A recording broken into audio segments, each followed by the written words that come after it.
12 years of marriage and never once called by her name. A Lakota chief spoke it at his fire. I want to tell you about my name.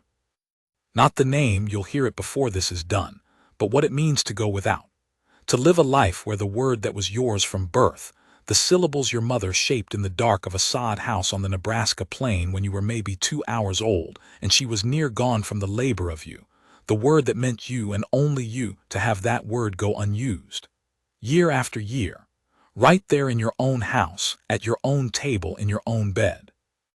Margaret called me other things. She called me you. She called me him when she was talking to her sister. She called me that man when she was speaking to herself, which she did more than most people knew, and which I pretended not to hear because pretending was something we'd both gotten good at. In 12 years of marriage, I cannot recall her saying my name. I've tried. Lying awake sometimes, I've run back through the years the way you run your thumb along a rope looking for the fray, and I come up empty every time. Maybe once early on, before whatever it was that cooled between us had fully cooled. But I can't be certain of even that. This is what I want you to understand before I tell you about Red Willow Woman and her father and that fire and what was said there. I want you to understand what it does to a man, the slow disappearance of his own name. You don't notice it at first. You don't mark the day it stops. You just begin to feel, little by little, the way you feel after you've been out in hard cold too long. Not the sharp bite of it when you first step out, but the later thing, the gradual going numb, where you stop knowing exactly where your body ends and the frozen air begins. I was 31 when I married Margaret Hale. She was a handsome woman, preacher's daughter out of Laramie, and she came to the marriage with a clear idea of what a husband was for, and a clearer idea of what he wasn't. What he wasn't was someone to consult. What he wasn't was someone whose opinion on the color of curtains or the placement of a water barrel mattered in the least. He was a provider. He kept the roof sound and the larder stocked and the horses shod and himself quiet. That was the arrangement, though no one ever said so plainly. I kept my end. I built the house from green timber on a claim 40 miles west of Cheyenne, on a creek that ran cold and clear most of the year, and I worked that land the way a man works land when he believes it will be his and his children's and maybe their children's too. I put up fence. I ran cattle. Some years were thin and some were thinner, but we never went without, and I was proud of that, quietly, in the way I was proud of most things, quietly enough that no one would have known it was pride at all. We had 2 children.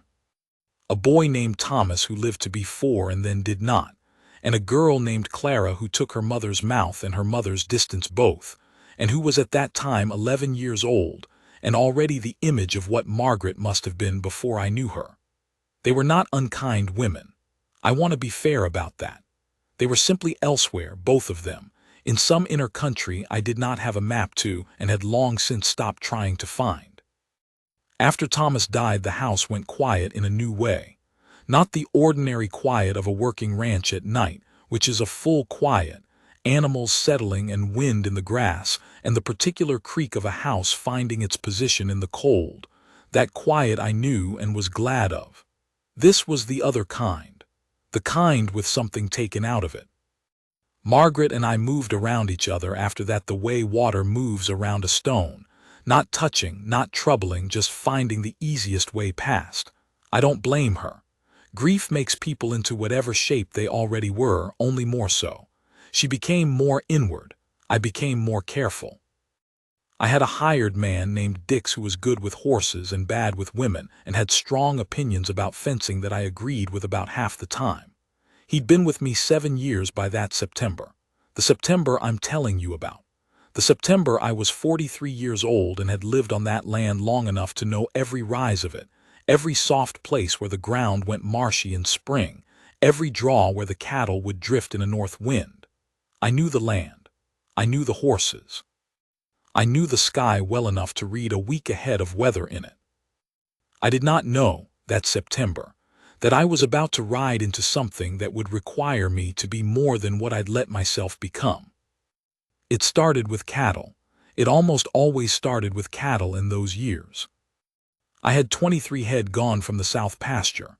Not strayed, the fence was sound. Dix and I had walked every rod of it the week before. Taken. Run off quiet enough that the dogs hadn't raised much, which meant someone who knew what they were doing. I saddled the gray in the dark before first light, told Dix to stay put and keep the rifle where Clara could reach it if she needed to, and I rode south. The tracks led me further than I expected. By noon I was in country I knew less well, canyon country where the red rock starts coming up out of the grass and the draws get deep and full of cedar. I found where they'd been held, a wide flat spot near water with horse droppings and the marks of a small camp, and I found 2 of my steers dead. One with a broke leg, one just dead, the way cattle sometimes go when they're run hard. The rest were gone.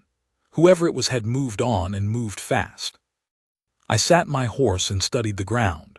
The tracks were shod horses, 4 of them, a camp of at least 3 men, and they'd gone southwest, into territory where I had no legal reach and no particular welcome.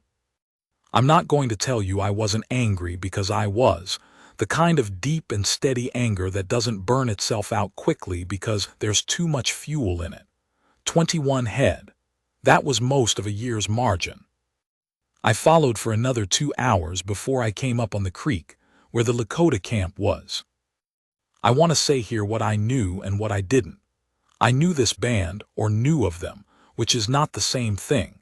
They were not reservation people. They moved with the season, and they had been on that land since before anyone with my face had laid eyes on it, and the understanding I had worked out over several years with their chief was a careful and unspoken one. I did not trouble them, and they did not trouble me.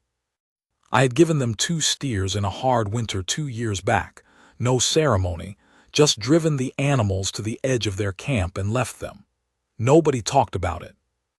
What I didn't know was that 3 men from elsewhere, 2 white, 1 mixed, had driven my cattle through the edge of the Lakota camp 2 days prior, and the chief's people had already dealt with them. I did not know this when I rode in.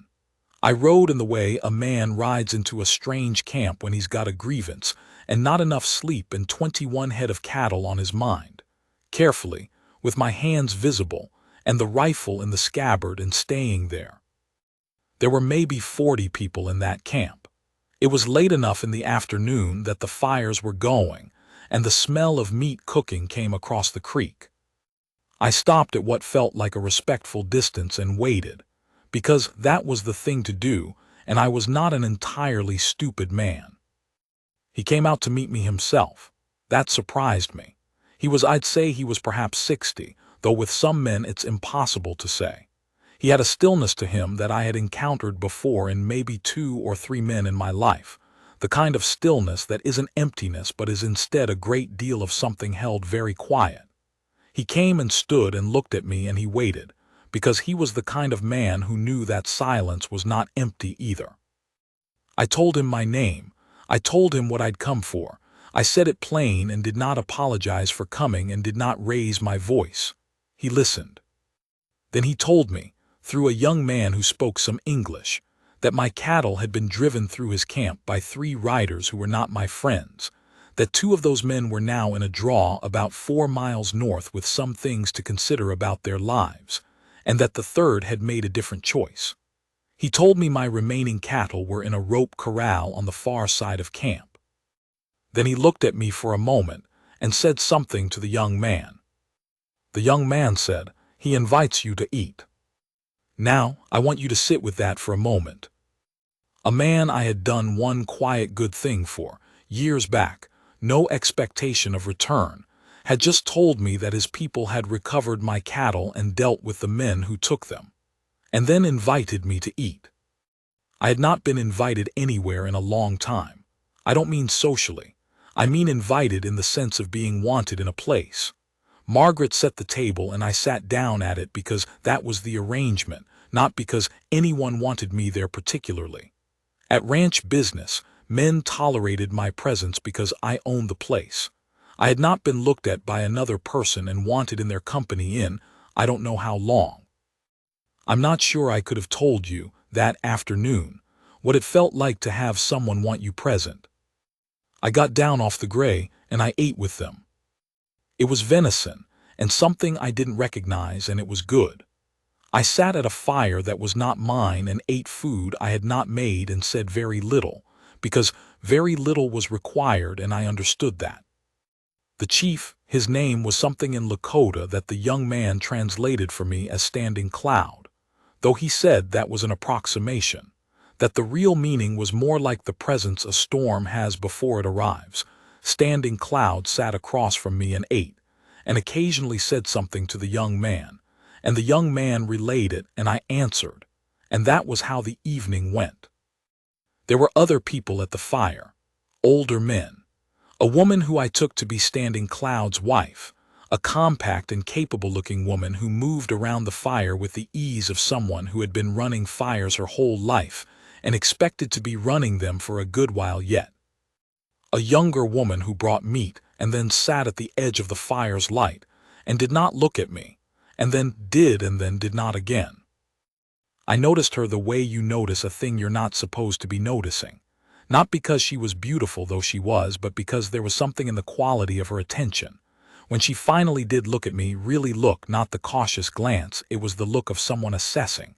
Not unfriendly, not warm either, not yet. Just clear. The way a good horseman looks at an unfamiliar horse, not with suspicion, not with presumption, just with the intention of knowing. Her name was Red Willow Woman. I did not learn this that night. That night I learned that Standing Cloud had been watching my land from a distance for 2 years and had formed opinions about it and about me, which came out in the conversation in that sideways way that serious men have of saying things they think without quite saying them. He said, through the young man, "You work the land, but you do not fight it." This was said as a compliment, and I took it as one. I stayed later than I'd planned. The fire burned down to red coals and the stars came out and somebody brought more wood, and I thought of Margaret back at the house and of Clara and of Dick's keeping watch, and I thought I should go, and I didn't go. I want to be honest about why. It wasn't any one thing. It was the fire. It was being wanted at a table. It was the way Standing Cloud spoke to me, not around me, not past me, but at me directly, as a man he had elected to take seriously. And it was, yes, the woman at the edge of the firelight, the one with the clear eyes and the assessing look. But more than any of that, it was something I cannot quite name, which was the sensation, faint and strange, like feeling in a frozen hand starting to come back, that I was somewhere I was permitted to be fully present. I rode home late. The cattle were behind me, all 21, found and returned without my lifting a hand. I put them in the pasture and put the gray in the barn, and stood for a moment in the barn doorway looking at the house, with the lamp going in the kitchen and Margaret's shadow moving past the window, and I stood there a long time. I went back 3 weeks later. I told myself it was to bring a gift, which was true. I brought salt, 2 bolts of cloth, and a good skinning knife that I'd kept sharp for 10 years and then decided someone else ought to have. These were reasonable things to bring. This was a reasonable visit. I had business reasons. The cattle had been returned and there was a debt to acknowledge. Standing Cloud received me the same way, not with ceremony, not without it. The gift was taken without comment, which meant it was right. We sat and talked about the winter coming, about the movement of game, about a family of settlers who had recently established themselves 15 miles southwest, and who Standing Cloud regarded with what I would call measured suspicion. I mentioned that I knew the family, a couple from Ohio, decent enough, and that I would pass along a word about respecting boundaries. He seemed satisfied with this. She was there again, not at the fire this time, but working at something perhaps 30 yards off, some task with hides that I did not know enough to name. She worked with a quietness and a competence that reminded me, and I know this sounds strange, of the way I felt about my best horses, not as a comparison, as a quality. A quality of doing a thing well, and not making any noise about doing it well. I was careful not to look at her more than I looked at anything else, which was difficult, which told me something. On that visit, Standing Cloud said, near the end of it, "You are a man who has been carrying something for a long time." The young man translated this, and then looked at me with a slight wariness, as though unsure how I'd take it. I said, "Most men are." Standing Cloud smiled, not a big smile, a small one, and said, "Yes, but most men put it down at night." I rode home thinking about that. I rode home thinking about it for 3 weeks. I went back 5 more times before the first snow. By the 4th visit, the young man who translated was not always present in Standing Cloud, and I had worked out a rougher language of gesture and the particular economy of words you use with someone who shares maybe 1 in 10 of your vocabulary. It was slow. It was sufficient. I began to understand that slow and sufficient was how Standing Cloud preferred to move through most things, and that this was not a limitation but a choice, and I began to find that I respected it. Red Willow Woman. By the 3rd visit I had learned her name. By the 4th I had learned that she was Standing Cloud's daughter, and that her mother was the compact and capable woman at the fire who had died the previous spring, and that she was 34 years old and had been married once briefly to a young man who had died in a sickness that took 6 people from the camp 4 years back. I learned these things not from her, from the young man, in an aside, in the way that information about a person gets passed along when other people think you should have it. She and I had not spoken more than perhaps 12 words total across all of those visits. But she had looked at me, and I had looked at her. And there is a whole language in that, not what you might think, not some trembling romantic language, but something more like the language of 2 people who are each trying to determine if the other one is real, if they are what they appear to be, if they will hold up. I was not a man who entertained notions easily. I was 43 years old and married and had, for a long time, closed down the part of me that wanted to be known by another person. It closes, that part. It doesn't die. It closes, and you forget it's there, and then something comes along and touches the outside of it and you remember. On the 5th visit, toward dark, Standing Cloud was occupied with some matter on the other side of camp, and the young man had gone with him, and I was at the fire alone, or almost alone, and Red Willow Woman came and sat across from me. She said something. I didn't understand it. She watched me not understand it, and then she said it differently, slower, with her hand gesturing toward me, and then she said it a 3rd way, which was her saying, I pieced this together afterward, "What do they call you?" I told her my name. My full name, both parts, the given name and the family name, the one my mother shaped in the dark of that sod house. She said it back to me. Just like that. The first part of it, the given name, in her voice, carefully, working the sound of it in her mouth the way you work an unfamiliar word when you mean to keep it. And I don't have the right words for what happened in me. I know what it wasn't. It wasn't what a young man feels, that rushing thing, that blind heat. It was something older and quieter and deeper. It was the sensation of a door opening in a house you'd thought was sealed. Nobody had said my name in years.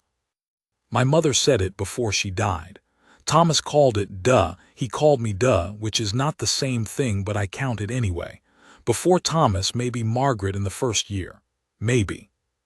Red Willow Woman said it, sitting across a fire in the last light of a September evening, and looked at me across the saying of it, and the look was, I am trying to be accurate here, the look was recognition. Not the recognition of having met before. The recognition of seeing what's actually there.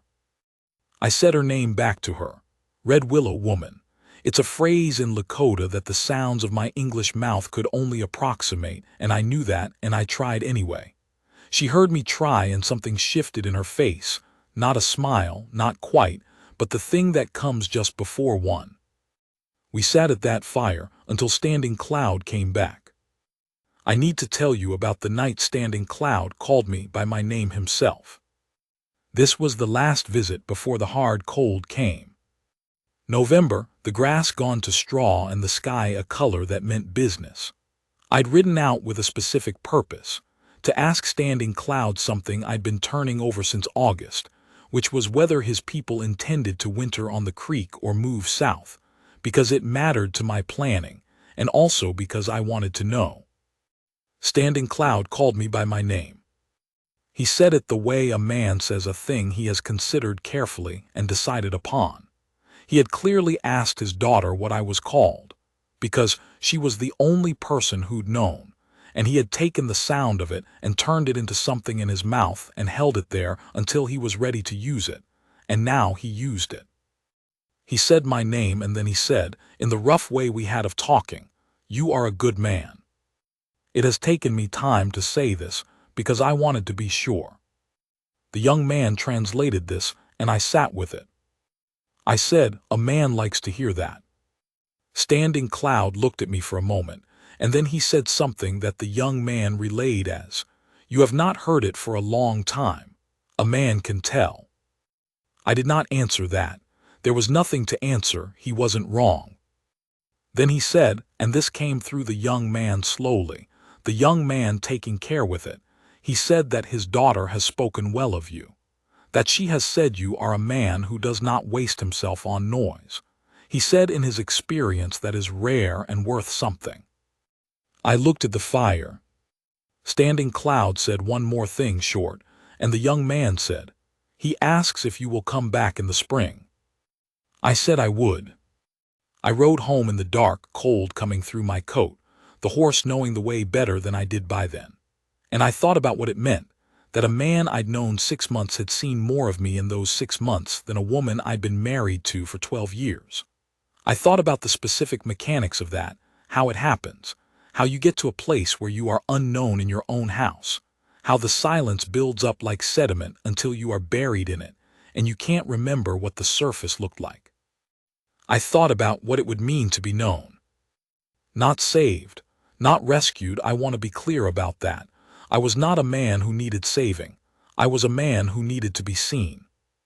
Margaret left in the spring. I did not plan for this. I did not engineer it. She left the way I think she had been intending to leave for years, with a careful and organized efficiency that told me she had been packing in her mind for a long time before she packed in practice. She went to her sister's people in Colorado. She took Clara, who was 12 by then, and looked back once at the house as they drove away, and the look on Clara's face was something I will always carry. Not angry, just already somewhere else. I'm not going to make Margaret into a villain for you. She was not happy with me, and I was not happy with her, and neither of us had been, for a long time, truly the others. We had done our best, and our best had not been enough, and there is grief in that without there being blame in it. The grief is real. I want you to know I felt the grief. But after the wagon was gone and the dust settled, I stood in the yard and I breathed, and the breath I took was different from the breaths I'd been taking for 12 years. Fuller, lower down in my chest, as though something that had been pressing on my lungs from the inside had simply stepped aside. I wrote to Standing Cloud. I sent a letter with a rider, knowing the letter would have to be read to him, knowing that was all right. I said that my circumstances had changed and that I would be coming more regularly if he was willing. I said I hoped Red Willow Woman was well. The first time I rode out after Margaret left, Red Willow Woman was waiting at the edge of camp. Not dramatically, not posed. She was working, the way she was always working, at something with rope and a horse that needed gentle handling. But when I came up, she stopped and she looked at me, and there was something different in the look. I got down off the horse, stood there, said her name. She walked over to me, and she put her hand on the side of my face. Just that, her palm against my jaw, warm, her thumb near my ear, the way you'd steady a man who looked like he needed steadying. She looked at me with those clear eyes, and she did not look away, and neither did I, and we stayed like that for a moment that I still go back to, still put my hands into, when I want to know what it feels like to be real.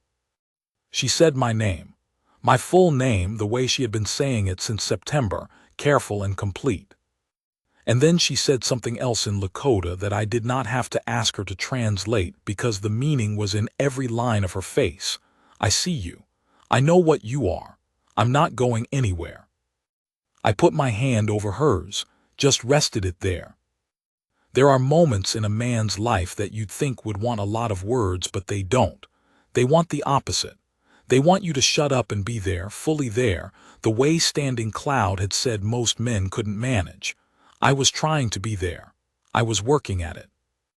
Her father came out from camp and watched us for a moment. He nodded once to me.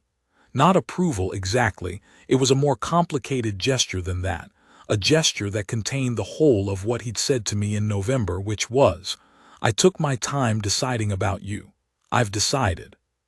It is a hard thing to explain, being nodded at by a man like Standing Cloud, a man who had lived long and lost much and had formed his opinions of people only after considerable observation. I can tell you that I straightened a little. That the thing I'd been carrying, the thing he'd named back in November, the thing I'd been carrying for 12 years without even knowing any more that I was carrying it, shifted. Lightened. Not gone, but lighter. That was 6 years ago now. Red Willow Woman and I have built something between us. It is not simple. It is not what the county would call respectable, and I have had words with a few men who felt they had opinions on the matter that I needed to hear. Those conversations have not gone well for them. What we have is this. She comes to the ranch in the summer months and we work it together, and she knows things about animals and weather and soil that I have spent 20 years learning only a fraction of, and I have learned more about my own land from her than I learned in the first 20 years on it. In winter, she is with her father's people, and I ride out when I can, which is more often than it might look like given the distance, because some things are worth the distance. We have learned each other's language, imperfectly, sufficiently, which is how Standing Cloud taught me languages are always learned. She says my name every time she sees me. I know that sounds like a small thing. It is not a small thing. Her father is slower now, Standing Cloud. He sits more and talks more, and the things he says are more considered, if that's possible. And some evenings at his fire he will look at Red Willow Woman, and then at me in that way he has, with the quality of a man who has watched something come to pass that he thought it would be good for, and is satisfied with having thought so. He called me by my name again last fall. We were at the fire and the night was cold, and Red Willow Woman was sitting close to me, her shoulder against mine, and Standing Cloud looked across the fire and he said my name, and he said it the way some men say a word that means more than the word. A whole sentence in it. Something like, "Here you are. This is where you are supposed to be." I didn't say anything. I don't think he needed me to. There's a quality to the firelight on a cold night that I've always loved and never been able to explain to anybody. The way it makes everything outside its circle invisible. So you're only in that ring, only what's there, and beyond it's just the dark and the stars and the immense quiet of a country that has been here longer than anybody sitting in that ring. I have sat in that ring across from a woman who says my name like it means something, and beside me her father who decided, after considerable observation, that I was worth deciding about.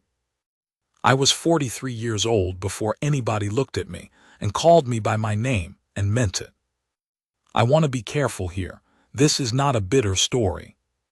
I could make it into one if I wanted. 12 years walking through my own house like a ghost, a wife who looked past me, a name left sitting unused on a shelf getting dusty. That's one way to tell it. But the other way is this. I stayed steady. I kept the land. I did not become what the hard years wanted to make me. I kept faith with what I believed in, even when nobody was watching and nobody was giving me credit for it, and eventually the right person looked up and saw the whole of it. That's not nothing, that's something actually, that might be the whole thing. Red Willow Woman is asleep in the house right now. I'm on the porch because I've always been a man who wanted a moment alone at the end of the day, and she's always understood this, and she gives me the moment without making it a thing. The night is cold and clear, and I can see half the stars that were ever made, and somewhere out in the dark the cattle are quiet in the pasture, and the horses are settled in the barn. I said my name out loud just now, to nobody, to the dark and the stars. Just to hear how it sounds, coming out of me into the night. It sounds like someone who's still here. Someone who was seen. Someone who's home,